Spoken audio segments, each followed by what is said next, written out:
Assalamualaikum warahmatullahi wabarakatuh. Assalamualaikum warahmatullahi wabarakatuh.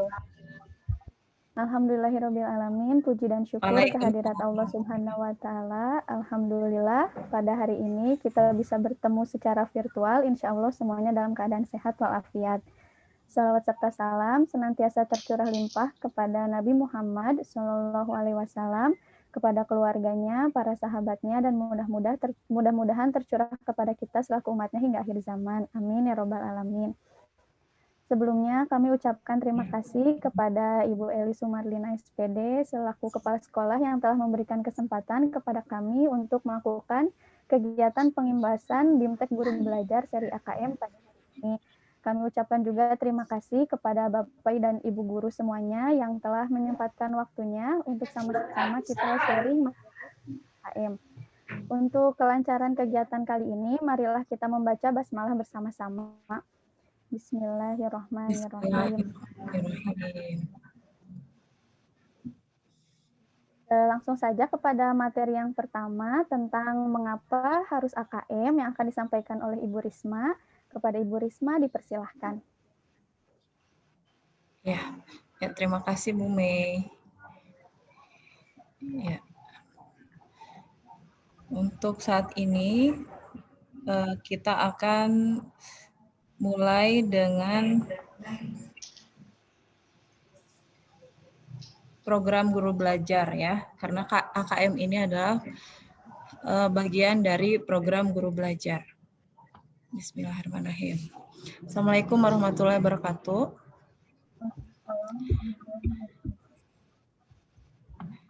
Ya. Untuk program guru belajar yang saat ini sedang diikuti, bahkan sudah selesai karena ini tahap terakhir. Jadi program guru belajar itu adalah salah satu cara untuk mengaktualisasikan berbagai kompetensi yang dimiliki, mengevaluasi diri, serta mengembangkan diri secara mandiri dan berkelanjutan. Pembelajaran pada program guru belajar merupakan upaya mendorong perbaikan dalam meningkatkan mutu pembelajaran. Jadi di dalam portal program guru belajar itu ada 4 seri, yaitu seri pendidikan keterampilan hidup, seri asesmen kompetensi minimum, kemudian seri pendidikan inklusif, dan seri masa pandemi COVID-19. Nah, untuk saat ini kita akan mengupas tuntas mengenai seri asesmen kompetensi minimum. Nah, seri AKM ini merupakan program pembelajaran yang dirancang untuk guru dan kepala sekolah untuk dapat meningkatkan kompetensi berdasarkan literasi dan numerasi yang diharapkan dapat lebih mendorong perbaikan mutu pembelajaran. Nah, mengapa harus ikut program guru belajar seri AKM?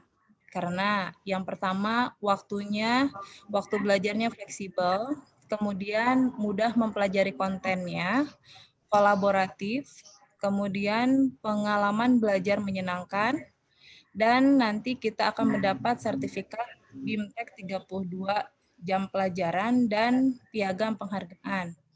Untuk waktunya sendiri, ini fleksibelnya adalah 5 hari. Jadi bisa kapanpun akan belajar dan mengerjakan program seri AKM ini, itu maksimalnya diberikan waktu 5 hari untuk 1 batch. Ya, saat ini sudah mencapai batch ke-8. Kemudian, apa yang perlu dipersiapkan? Yang pertama, harus memiliki akun SIM PKB. Yang kedua, mendaftar sesuai jadwal BIMTEK yang tersedia. Jadi nanti kita ditentukan oleh diri kita sendiri mau jadwalnya kapan ya. Misalnya jadwalnya tanggal 10 Februari sampai 15 Februari. Kita yang menentukan. Kemudian yang berikutnya adalah jaringan internet yang cukup baik. Karena kalau internetnya tidak stabil, biasanya saat mengerjakan kuis atau pembelajaran itu terputus dan akan kembali mengulang dari nol.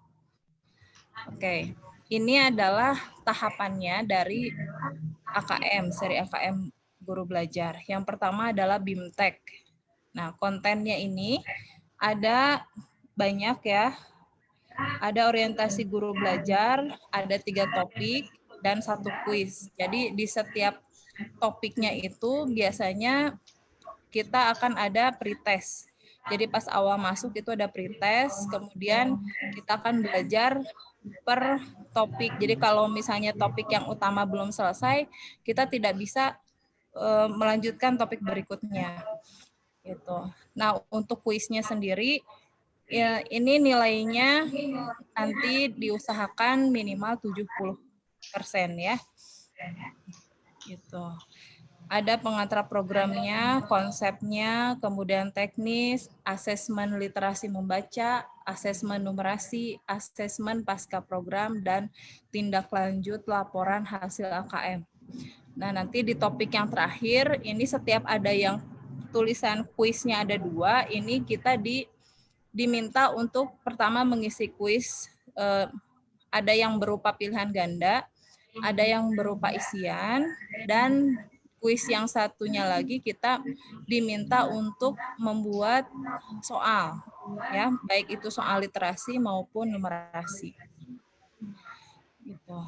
Kemudian tahapan yang berikutnya, tahap 2, yaitu tahap akhir, pengimbasan. Jadi peserta program ini diharapkan dapat menjadi bagian perubahan pendidikan dengan cara memperkenalkan, mengajak, dan mendampingi guru lain di satuan pendidikan atau di luar satuan pendidikan, jika memungkinkan untuk mengikuti program ini. Nah, jadi seperti itu.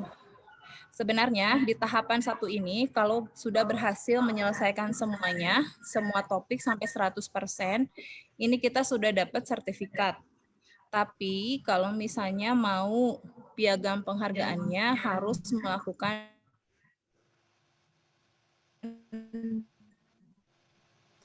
pengimbasan.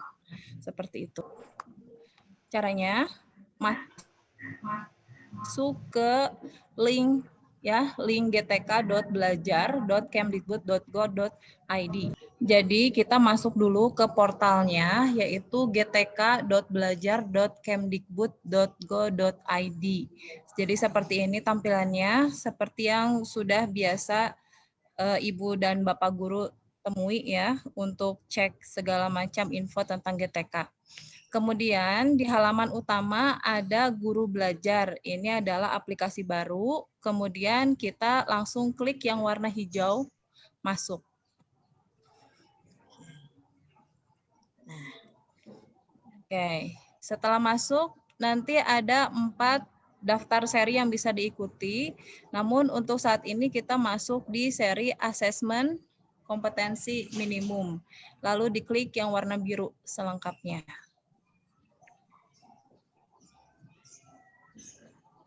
Nah, nanti bisa ikut bergabung di grup Telegram resmi untuk mengetahui info-info mengenai pelatihannya. Nah, karena di sini kami sudah melalui semua prosesnya, semua topik dan kuis, jadi yang tersisa hanya tentang sertifikat kegiatan juga pengimbasan. Nanti di bagian paling bawah itu terdapat tautan di mana kita harus menyelesaikan 100%. Jadi kalau misalkan tidak 100%, tidak akan mendapatkan sertifikat. Jadi seperti ini. Ya, nanti juga untuk di grup Telegramnya diketahui kita telah menyelesaikan program seri AKM ini selama berapa lama. Kemudian ada juga nilai per sekolah ya, tapi itu ada di grupnya. Seperti itu. Ya, ini adalah mengenai latar belakang dari AKM sendiri. Kenapa harus ada AKM? Oke, yang pertama dikarenakan setelah diadakan program ya, program survei internasional dari lembaga PISA, skor Indonesia itu dipisah dari data yang ada dari 2018.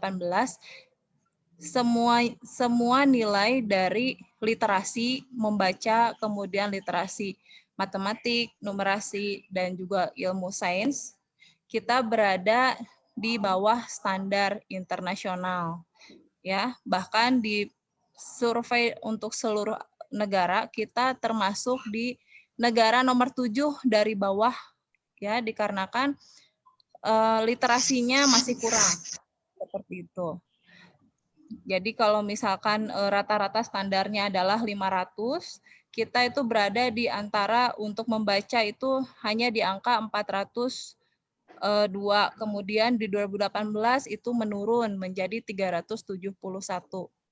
Di matematika di 2018 ini juga masih menurun. Jadi terjadi penurunan ya. Next. Ya. Ini adalah skor membaca di daerah DKI dan DIY ya. Ini sejajar dengan Malaysia dan Brunei. Untuk tingkat membaca Indonesia itu terletak di 371.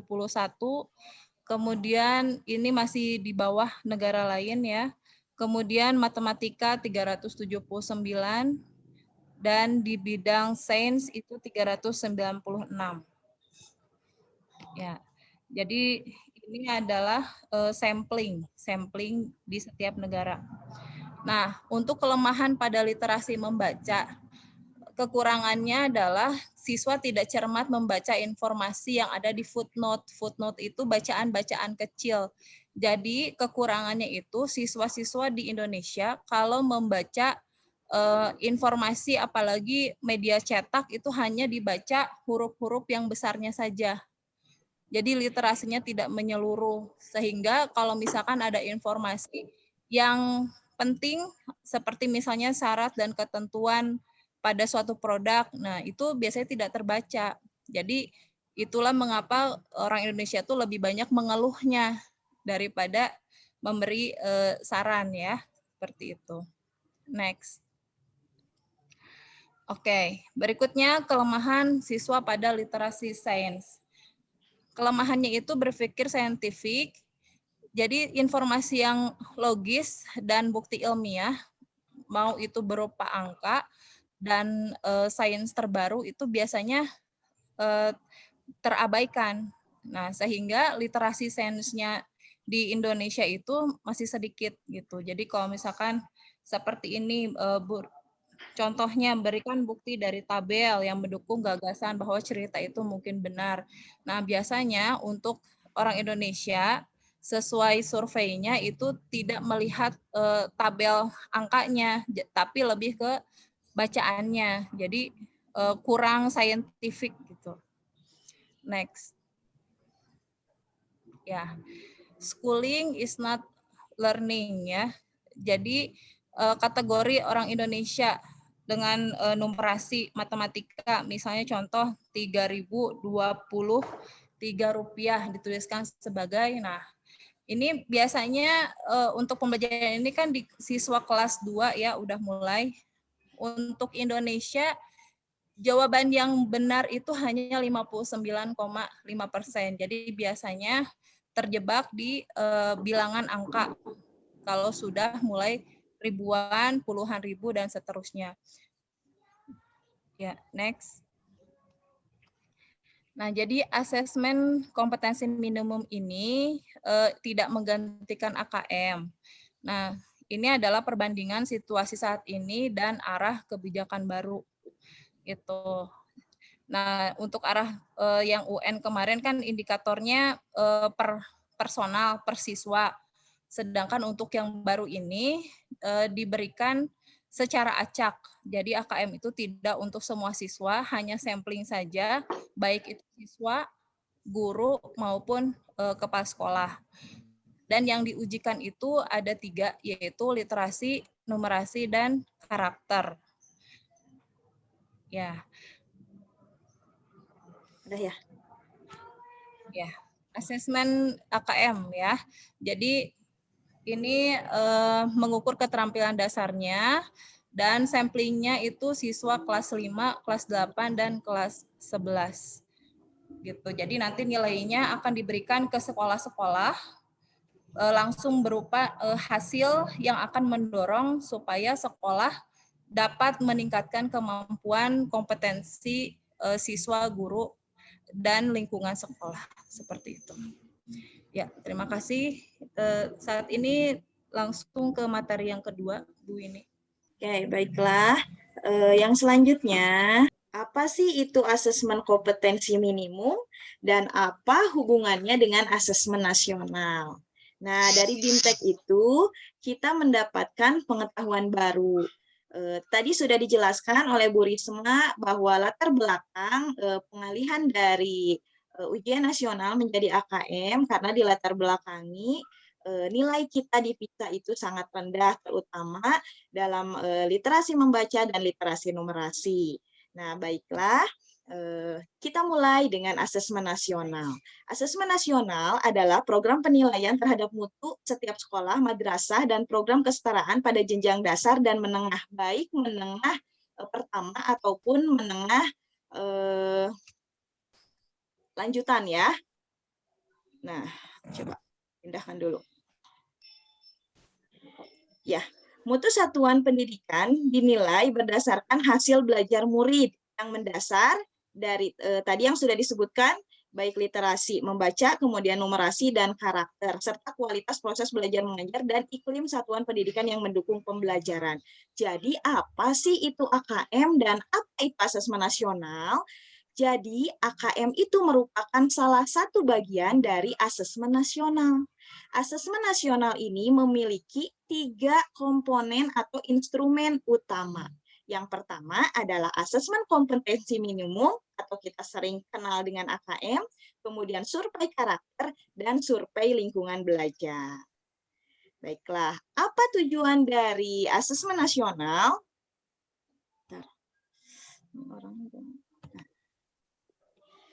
Asesmen nasional menghasilkan informasi untuk memantau perkembangan mutu dari waktu ke waktu dan juga untuk melihat apakah ada kesenjangan di dalam sistem pendidikan. Jadi asesmen nasional itu memiliki tujuan untuk menunjukkan apa yang seharusnya menjadi tujuan utama sekolah, pengembangan kompetensi, karakter murid, dan juga memberikan gambaran karakteristik esensial sebuah sekolah untuk mencapai tujuan pendidikan. Nah, asesmen jadi dimulai dari asesmen nasional, kemudian memberikan informasi, kemudian memberikan lagi kualitas pembelajaran, dan untuk perbaikan, serta hasil belajar murid. Nah, baiklah, kita kupas tadi instrumen asesmen nasional itu ada 3 poin. Yang pertama tadi yang sudah dijelaskan adalah AKM, atau asesmen kompetensi minimum. Nah, AKM ini terdiri dari literasi membaca, dan literasi numerasi atau matematika. Hal ini sangat esensial di jenjang-jenjang pendidikan. Jadi sifatnya minimum, tidak semua kompetensi tidak semua kompetensi kita ujikan, tetapi hanya yang mendasar saja. Nah, begitu itu yang pertama AKM. Jadi penilaian AKM itu yang pertama adalah literasi membaca dan literasi numerasi. Kemudian yang kedua adalah survei karakter. Survei karakter ini apa fungsinya? Untuk mengukur sikap. Mengukur sikap semua pelajar yang harus menciptakan atau mencerminkan profil pelajar Pancasila. Apa saja sih profil pelajar Pancasila? Nah, profil pelajar Pancasila ini memiliki 6 indikator. Yang pertama, beriman, bertakwa, dan berakhlak mulia. Itu merupakan satu kesatuan utuh. Yang pertama, itu indikator pertama. Yang kedua, anak itu harus mencerminkan berkebinekaan global. Yang ketiga, bergotong royong. Kemudian bernalar kritis, mandiri, dan yang terakhir kreatif. Itu dari survei karakter. Dan yang selanjutnya adalah survei lingkungan belajar. Nah, ini adalah tugas kita sebagai guru dan juga lingkungan sekolah untuk menciptakan kualitas yang kondusif, ya, yang kondusif untuk lingkungan belajar. Nah, di sini fasilitasnya seperti apa, informasi yang diberikan dari sekolah seperti apa. Nah, ini untuk menunjang dari kemajuan AKM itu. Nah, selanjutnya, jadi siapa saja yang menjadi peserta asesmen nasional? Yang pertama adalah kepala sekolah, kemudian guru.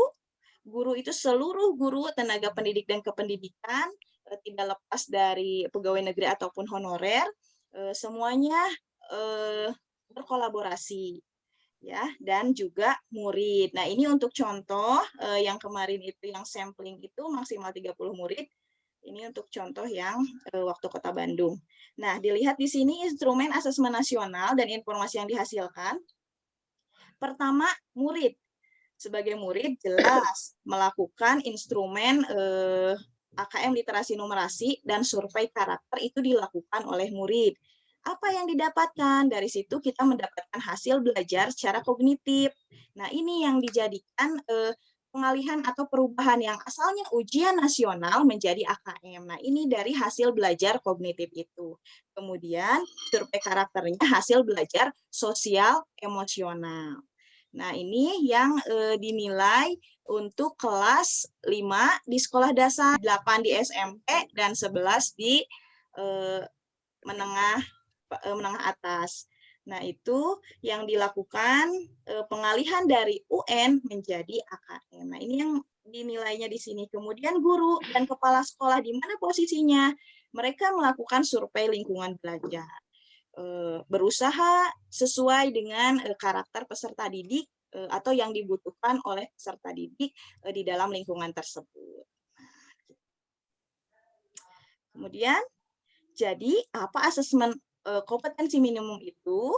Yaitu dirancang untuk menghasilkan informasi yang memicu perbaikan kualitas belajar mengajar, yang pada hasilnya itu akan meningkatkan pembelajaran murid. Jadi lebih ke kalau sebagai guru itu lebih ke mengolah keterampilan kita untuk memberikan soal-soal kepada siswa itu yang untuk mengembangkan daya nalar dari siswa tersebut. Nah, hal ini meskipun dari kelas 5 itu yang samplingnya itu kelas 5, namun harus dilakukan bertahap. Jadi mulai dari dasar, dari kelas 1, kelas 2, kelas 3, dan selanjutnya itu sudah mulai dimasukkan literasi membacanya, literasi numerasinya. Jadi soal-soal yang lebih ke daya nalar itu sudah dibiasakan dari sejak kelas bawah, sehingga saat nanti dites di kelas 5, kalau untuk kita di sekolah dasar, mereka sudah terbiasa membaca, sudah terbiasa dengan infografis, dengan gambar-gambar, angka-angka. Nah, jadi saat nanti di kelas 5 akan memberikan hasil mutu yang baik. Nah, ini dari literasi membaca ini, teks informasi dan sastra kontennya, kemudian kognitifnya itu menemukan, interpretasi dan integrasi, evaluasi dan refleksi informasi, jadi bisa mengaplikasikan pada kehidupan sehari-hari. Dan konteksnya itu personal, yang berhubungan dengan diri pribadi, sosial budaya dengan adat istiadat, dengan kebiasaan, dan juga saintifik dengan fakta ilmiah. Kemudian numerasi, yang diajarkan itu aljabar, bilangan, geometri, pengukuran, data dan ketidakpastian. Itu untuk kontennya. Untuk proses kognitifnya ada pemahaman, penerapan, dan penalaran untuk bisa mereka aplikasikan dalam kehidupan sehari-hari. Kemudian sama konteksnya personal, sosial budaya, dan saintifik. Nah, selanjutnya bentuk soal AKM nanti akan dijelaskan selanjutnya oleh Bu Meina. Jenis-jenisnya itu pilihan ganda, kemudian pilihan ganda kompleks, jadi anak bisa memilih lebih dari satu, menjodohkan, isian singkat, dan uraian. Ini sudah biasa kita lakukan ya. Pak Ibu juga bisa mencari informasi dari http://pusmenjar.kemdikbud.go.id. Di situ ada jelas tentang semua tentang AKM. Nah, ini hanya sarana pendukung, minimalnya ini untuk laptop ukuran segini, dan di handphone pun masih bisa. Nah, sekarang yang tadi tingkat kompetensi literasi membaca. Nanti ini untuk pelaporan secara sampling itu, jadi bukan pelaporan per siswa. Karena kita AKM itu sampling, beda dengan ujian nasional itu survei. Kalau survei itu tiap individu, jadi anak-anak punya nilai masing-masing. Sedangkan untuk AKM itu karena sampling, jadi laporannya itu per sekolah. Nah, ini nanti yang akan dilaporkan, apakah SDN 140 Arca Manik itu dalam literasi membaca ada di level perlu intervensi khusus, atau ada di dasar, atau ada di cakap, atau ada di mahir. Nah, sama dengan numerasi pun, ini ada indikatornya di sini, apakah masuk ke intervensi khusus, dasar, cakap, ataupun mahir. Nah, ini maka AKM itu adalah presentasi murid dari setiap level kompetensi. Diharapkan semua murid mencapai level kompetensi cakap atau mahir. Level di sini, kalau dalam AKM itu terbagi di sekolah dasar ada 3 level, kelas 1 dan 2 itu level 1, kelas 3 dan 4 itu di level 2, kelas 5 dan 6 itu di level 3. Itu nanti ada di Pusmenjar semuanya bisa dilihat. Nah, hasil AKM nasional ini dilaporkan level sekolah, bukan level individu seperti tadi yang saya katakan. Kemudian AKM ini memotret kompetensi kecakapan hidup yang tidak dapat di-drilling atau diajarkan melalui bimbel. Jadi kalau bimbel itu mungkin hanya ke kognitif. Mereka bisa mengikuti bimbel mungkin untuk melatih cara mereka mengerjakan. Tetapi tetap tanggung jawab guru atau wali kelas secara include. Kalau wali kelas itu secara include tidak hanya memberikan kognitif saja, tetapi karakter juga harus ditanamkan kepada peserta didik. Bisa kita ambillah positifnya itu untuk mengolah soal-soal yang berdaya nalar tinggi. Mereka itu punya range, punya apa ya, banyak bank soalnya lah ibaratnya. Nah, itu bisa kita jadikan untuk referensi kita juga. Nah, seperti itu. Jadi, inilah untuk merancang pendidikan yang berkualitas. Nah, AKM mengukur kompetensi kecakapan hidup yang merupakan hasil belajar murid lintas beragam mata pelajaran. Maka dari itu, keberhasilan AKM tidak melalui proses drilling soal-soal, tapi mulai bertahap dari awal kelas bawah sampai nanti saat kelas 5 untuk sekolah dasar, bisa dibiasakan literasi membaca dan literasi numerasi, dan tidak lupa survei karakternya. Nah, satu hal lagi, jadi diharapkan kita semua guru itu teaching at the right level, jadi kita belajar itu sesuai level ya, jadi sesuai tahapannya. Nah, ini Pusmenjar seperti ini penampakannya, nanti bisa dilihat di situ banyak level-levelnya. Oke, terima kasih. Itu untuk pengertian dari AKM atau asesmen nasional yang terdiri dari 3 komponen atau 3 instrumen, yaitu asesmen nasional itu terdiri dari AKM, survei karakter, dan survei lingkungan belajar. Nah, baiklah, selanjutnya bagaimana cara mendesain soal-soal yang berbasis AKM itu seperti apa? Nah, kita ke pemateri selanjutnya, yaitu Bu Meina. Kepada Bu Meina, kami persilakan. Saya akan mencoba menampilkan beberapa contoh dari soal-soal yang diujikan pada AKM.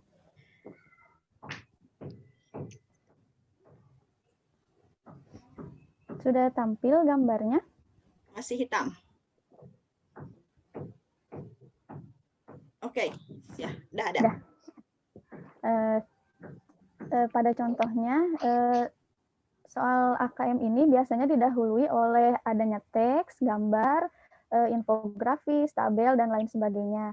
Ini contohnya soal yang teks fiksi. Jadi soal AKM itu bisa berupa teks fiksi atau teks informasi atau yang saintifik ya, yang ilmiah. Ini ada contohnya, si kikir dan emasnya. Ini contoh teks dengan konteks personal. Ada juga ini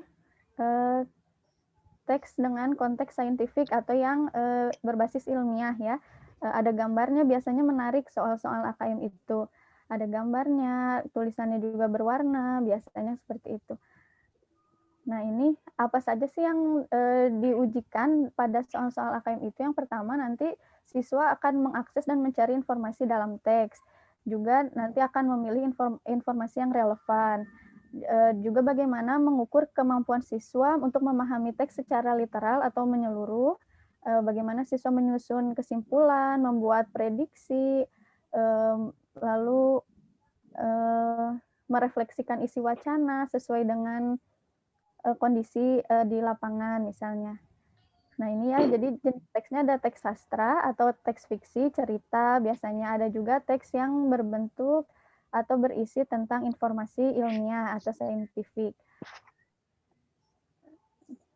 sama ya tadi bagaimana memahami teks, isinya, lalu membuat kesimpulan, menganalisis isi-isinya. Biasanya itu yang diujikan. Nah, ini contohnya, hai namaku Komodo. Nah, ini biasanya soal-soalnya kemarin juga yang ketika simulasi sangat full color dan full gambar, biasanya jadi menarik buat siswa. Tapi biasanya memang soalnya panjang, jadi satu layar laptop tuh full teks semua atau gambar semua gitu. Jadi di sini mengembangkan daya kritis siswa untuk membaca gitu, membiasakan siswa dengan teks yang panjang, gambar yang cukup detail gitu ya. Jadi siswa menganalisis gambar dan teks. Di sini ada teksnya, biasanya komodo itu hewan seperti apa. Nah, setelah ada teks, nanti ada pertanyaannya. Nah, pertanyaannya salah satunya adalah berapa panjang gigi komodo. Jadi di situ berarti mengukur kemampuan siswa untuk menganalisis isi teks. Kan di situ ada ya di dalam teksnya, itu berarti yang tersurat di dalam teks. Lalu pertanyaan kedua, bacaan itu menceritakan tentang, itu berarti siswa mengintervensi apa sih teks itu yang tadi sudah dibaca. Nah, nanti yang ketiga, siswa memberikan tanda checklist pada kotak-kotak pernyataan. Jadi bisa berupa isian singkat, seperti soal pertanyaan nomor 1, bisa isian pilihan ganda, ataupun pilihan yang kompleks. Jadi siswa bisa memilih menceklis beberapa pilihan jawaban, kayak gitu yang sesuai dengan isi teks. Nah, ini berarti kan tadi berapa panjang gigi komodo, berarti itu mengukur siswa untuk menemukan informasi. Terus kalau yang tadi yang checklist lebih dari 1 itu untuk mengukur pemahaman secara literal atau menyeluruh. Nah, ini juga ada kue tradisional Indonesia, berarti ini termasuk teks ilmiah ya, maksudnya ini betul, bukan fiksi, teks yang berisi informasi. Biasanya dilengkapi gambar, sangat menarik pokoknya. Apa bahan yang sering digunakan untuk membuat kue tradisional? Apa nama kue yang terbuat dari tepung beras? Jadi siswa tuh setelah membaca nanti ada beberapa pertanyaan yang isinya itu tersurat di dalam teks, ada pula yang menuntut siswa untuk melakukan intervensi atau analisis hasil dari membacanya tadi. Jadi tidak semuanya soalnya itu ada di dalam teks, tapi harus juga mengukur kemampuan siswa berpikir kritis dari teks tersebut. Sebutkan satu jenis kue tradisional di daerahmu yang terbuat dari kelapa, gula nira, dan aneka beras. Jelaskan bentuk dan rasanya. Jadi kemampuan siswa juga untuk bernalar apa yang menjadi khas di daerahnya, untuk dia berliterasi, menuliskan pengetahuannya, seperti itu soal-soalnya. Itu untuk contoh soal yang literasi membaca. Sekarang ke contoh soal yang AKM numerasi. Misalnya di sini ada tentang pizza, ada suatu restoran, nanti di situ ada 2 macam topping yang dijual. Nanti kalau ada tambahan ekstra topping dengan bla bla bla seperti itu ya, bisa dibaca. Nanti siswa bisa memilih menentukan kombinasi topping yang bisa dipesan apa aja gitu. Itu juga kan kalau dalam matematika mungkin peluang ya, nanti peluang ada berapa jenis yang bisa dipesan dan yang lain-lain, itu mengukur kemampuan siswa juga. Terus di sini biasanya kalau literasi numerasi biasanya ada grafik gitu ya. Seperti contohnya ini, apakah nanti grafiknya itu sesuai dengan penjelasan yang ada di atasnya? Apakah penafsiran grafik oleh reporter tersebut sudah tepat? Berikan alasannya. Jadi membiasakan siswa untuk menghubungkan antara beberapa konteks dan juga nanti tidak asal menjawab, tapi bisa juga memberikan penjelasan atau alasan. Nanti di kehidupan nyata pun sama, siswa bisa mengambil sikap yang disertai dengan alasan yang tepat gitu. Jadi nggak membiasakan siswa untuk di kehidupan nyata tidak asal ikut-ikutan, tapi melakukan sesuatu dengan alasan atau dasar tertentu. Itu ada nilai karakternya juga ya di situ dalam soal-soal AKM. Ini soalnya ada konteks dalam dunia nyatanya, ada berbentuk atap rumah, lalu nanti atapnya itu digambar lagi ya, ada beberapa bangun ruang di dalamnya. Nanti pertanyaannya luas lantai lotengnya berapa, panjangnya berapa, panjang sisinya, seperti itu.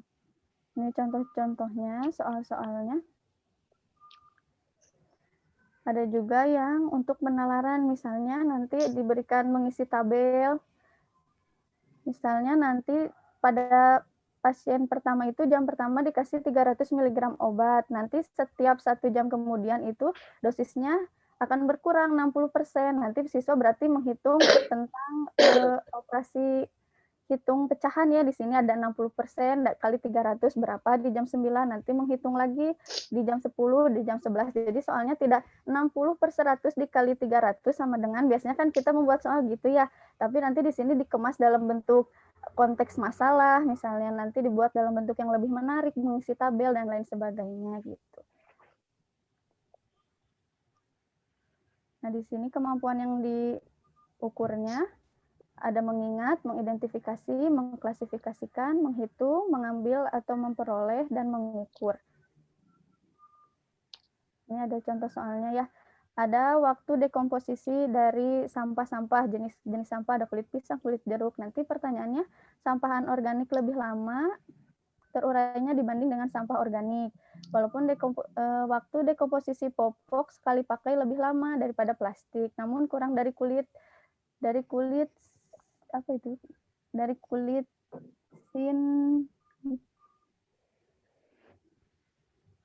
Nah, nanti dari kulit sintetis. Berapa waktu dekomposisi yang mungkin dari popok sekali pakai? Nah, nanti kan dilihat popok itu waktunya lebih lama dari apa, tapi lebih cepat dari apa. Nanti kan siswa bisa menganalisis jawabannya dari teksnya. Jadi tidak mengukur kemampuan siswa untuk menganalisis dari gambar atau teksnya atau tabelnya. Nah, ini ada proses cognitive applying. Ada memilih strategi, membuat model, menerapkan, melaksanakan, dan menafsirkan. Contohnya di sini tadi ada yang gambar tentang masih sama tabelnya dekomposisi sampah organik. Nanti soalnya seorang siswa membaca tabel dan diagram di samping, menyatakan selisih waktu dekomposisi pada diagram A sama dengan diagram B. Pernyataan tersebut dikoreksi oleh gurunya. Manakah koreksi yang benar dari guru tersebut? Jadi ada permasalahan bahwa si A itu seorang siswa menyatakan kalau diagram A dan diagram B itu sama, padahal koreksinya yang tepat harusnya seperti apa, misalnya gitu. Terus reasoning atau memberikan alasan. Nanti di sini ada gambarnya lagi, masih tentang satu permasalahan yang sama, waktu dekomposisi, tapi soalnya bisa berbeda-beda. Mulai dari pecahan, sampai operasi hitung bilangan, FPB KPK, itu soal-soalnya ya. Materinya materi matematika biasa yang kita pelajari. Jadi materinya bisa, nanti bentuknya walaupun matematika bisa berbentuk pilihan ganda, tidak selalu selamanya uraian, bisa pilihan jawab pilihan ganda kompleks atau lebih dari satu, bisa isian singkat dan lain sebagainya. Ya, baiklah, mungkin sekian materi tentang desain dari soal-soal AKM. Mudah-mudahan memberikan sedikit gambaran bagi Bapak Ibu semuanya dan dapat kita aplikasikan untuk kegiatan di kelas kita masing-masing. Terima kasih. Mohon maaf apabila banyak kekurangan. Wassalamualaikum warahmatullahi wabarakatuh. Waalaikumsalam warahmatullahi wabarakatuh.